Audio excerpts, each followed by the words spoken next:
All right, back to Joe Mixon, who headlines the hate list. He's got the Chiefs. They've allowed the fewest fantasy points to running backs this season. Jay, we've talked about how this has become a true pass funnel defense for the Chiefs. That's bad news for Mixon. Indeed. Also bad news for Mixon is that he's banged up. He had to leave the game last week, and now he gets this Chiefs defense that ever since Jalen Watson has gone down, they've been atrocious against the pass, but very solid against the run. So this is going to be a good test for Bobby Slowick. See if he can stop pressing the run button and actually throw the ball down the field like he should to Nico Collins against a suspect defense. But Joe Mixon, I mean, it's still Joe Mixon. He's still going to get volume. He's still starting him in every league, but expectations should perhaps be tempered. Here's the other concern is, will he get volume? Again, if he's slightly nicked up, and we've talked about this earlier in the week, the Texans are locked in more or less to the 4 seed. Like, there's a lot of different things would have to happen for them to get to like the 3. They're not getting to the 1 or the 2. It's literally the only chance they have to improve is to the 3 seed, and a lot of things would need to happen, some of which aren't in their control. So they're more or less going to be the 4 seed, and if you're sitting here and you're DeMeco Ryans, I don't know, but like you've got this running back who's had a massive workload this year. He's closer to 30 than he's closer to 20, and you have been riding him all season long, and he's banged up a little bit. He's already missed time with injury earlier this year. Like, how much work do you want to give him against the Chiefs? I agree with you, Jay. If you've been riding Joe Mixon, it's hard to bench him in the playoffs, and you're just going to hope that he falls into the end zone here. But love-hate is all about expectations, and my expectations are lowered for Mixon against this Chief defense that has allowed one running back this year to rush for more than 65 yards against him. And that was Jerome Ford, who had the big 62-yard run. Didn't do anything other than, but like he just managed to break one against them. But last week, but I don't know. It's on a short week here as well. I just, if I told you he's averaged 2 yards per carry over the last, in 3 of the last 5 games, you'd say, well, that's not good.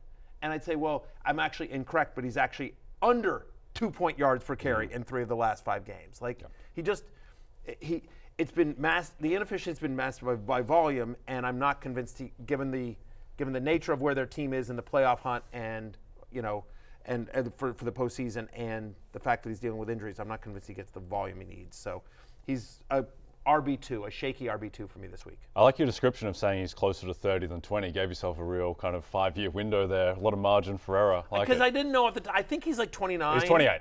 Okay, 28 or 29. Yeah. So I wasn't sure exactly. I figured that's good device. Let me just show you here. That's a little TV trick that I just did right there, because I knew that he was like towards the older side of 20, but I didn't know if he was 28 or 29. I didn't want to admit that I didn't know that. So what I did is I gave myself some wiggle room there where I sounded like I knew what I was talking about. That's why you're the best, Barry. And I was correct without having to be very specific. So speaking in generality sometimes can be helpful for you, especially when you're on a streaming service. That's the kind of stuff you do, like when you earn the birthday day off. Yes. That's how you earn the birthday day off. Yeah, exactly right. Right. December 29th. Does anyone mark it down? No, I'm working. It's fantasy. It's a Sunday. It's a Sunday. Fantasy football pregame and football night in America. So you get double shift to make up for all those birthdays I'll be there the whole time. And by the way, my entire family will be in Florida. So my birthday will be spent, here with you lovely people, and then in a hotel room, sad and alone. Yeah. I look forward to you bringing up things like Triumph the Dog and Rod Carew and Humphrey Bogart or whatever other old stuff that we haven't consumed. Triumph is not old in the way that Rod Carew or Humphrey Bogart is. Yeah. Same world to me, Matthew. Oh my God. Time's flying by. Shout out to Rod Carew. Producer Steven, get in my ear. Do you know who Triumph is? You must have, because he has no idea. He's at the control room, was completely perplexed. Yes. It's a younger control room. That's on you. It's good energy, a young control room. Wow. I'm pretty sure that same pixelation was the same that we saw John Travolta in Grease. Like, that's the kind of era that we're dealing with. The only person on our staff that might be with you on this one is Big Show, and he's out today. Big Show's out today. Like, you really need a Big Show here today for this one. I'm screwing past the camera. Producer Damien, do you know who Triumph the Insult Comic Dog is? Hard no. He's shaking his head. He's shaking his head no. I can't believe Triumph the Comic cannot Dog. believe I'm alone on an island on this one. Ian does. You do?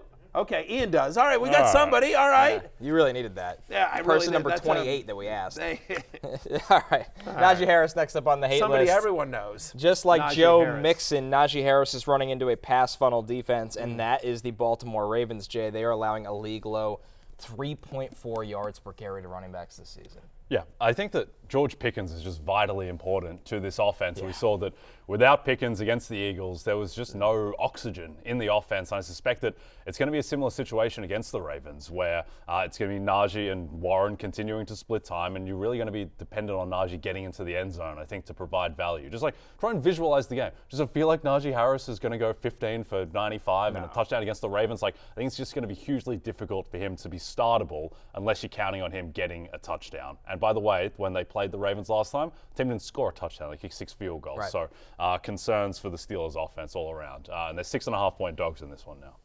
It doesn't feel like Pickens is trending towards playing. No. He missed practice on Wednesday, and so nothing seems to indicate. So to your point, like there's no reason to not stack the box against them. And given how good Baltimore is against the run, there's no reason to, I don't know if they even need to stack. He's also just not involved in the passing, Graham. Two or fewer targets in 4 of the past 6 for Najee Harris. So they'll try to run him in the line, but I think when they do throw to running backs, it'll be more Jaylen Warren. So he's running back 28 for me. He's another one of these guys that you hope falls into the end zone, because otherwise hard to see him having big fantasy value against the Ravens. Our last running back, Isiah Pacheco. Matthew, hasn't been pretty since he returned from IR. Under 7 points per game since he's been back.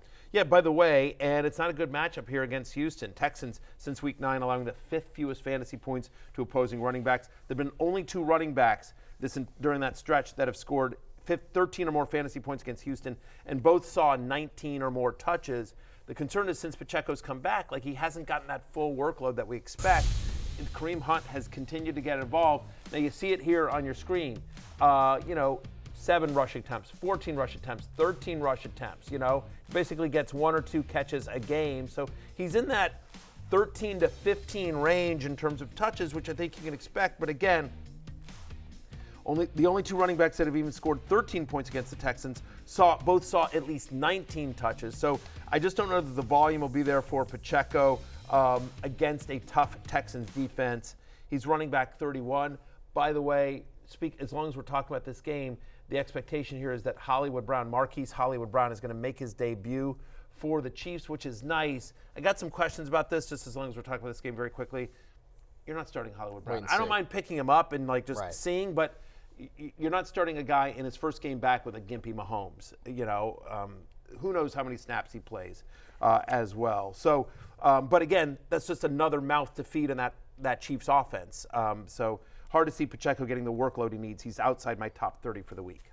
You would hope that Hollywood Brown's return helps create some space for the run game, but you would think Xavier Worthy does that. So I don't sit here and argue this is going to change everything. Yeah, I mean, maybe just because Hollywood Brown runs his routes in the field of play versus the sideline. The old CFL argument. Yeah.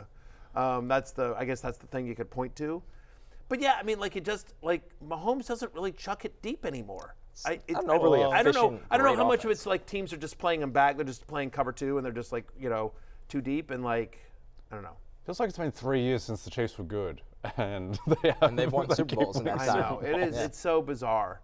It's so and you said you like the Texans +3 in this one, right? Yeah, I do. I think that the Chiefs, the underrated thing with them is the offensive line is just banged up. They don't have a good situation at left tackle, and this isn't the team to have offensive line problems against, with the way that Will Anderson and Danielle Hunter, one of the best edge rushing combinations. I mean, the Texans, in terms of just pure edge rushing, they might only be second to the Steelers, who I think have the best D-line in the game at the moment. But yeah, I think that at some point, the Chiefs, we keep on expecting them to flip the switch, and they just haven't for 2 years outside of the playoff run where they won the Super Bowl. But no, I think the Chiefs are in some trouble in this one. Yeah, games in Kansas City, if there's one, that's one positive for them as well. But yeah, I'm nervous about Pacheco in this one.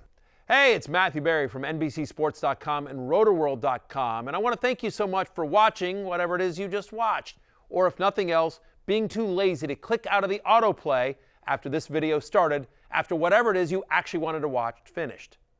But now that you're here, I'd like to take a moment here to ask you respectfully now, okay? I'm asking you respectfully to subscribe to the NFL on NBC YouTube channel. You'll get the latest RotoWorld fantasy news headlines, all sorts of great shows, including my own Fantasy Football Happy Hour. So go subscribe now. Again, I'm asking respectfully.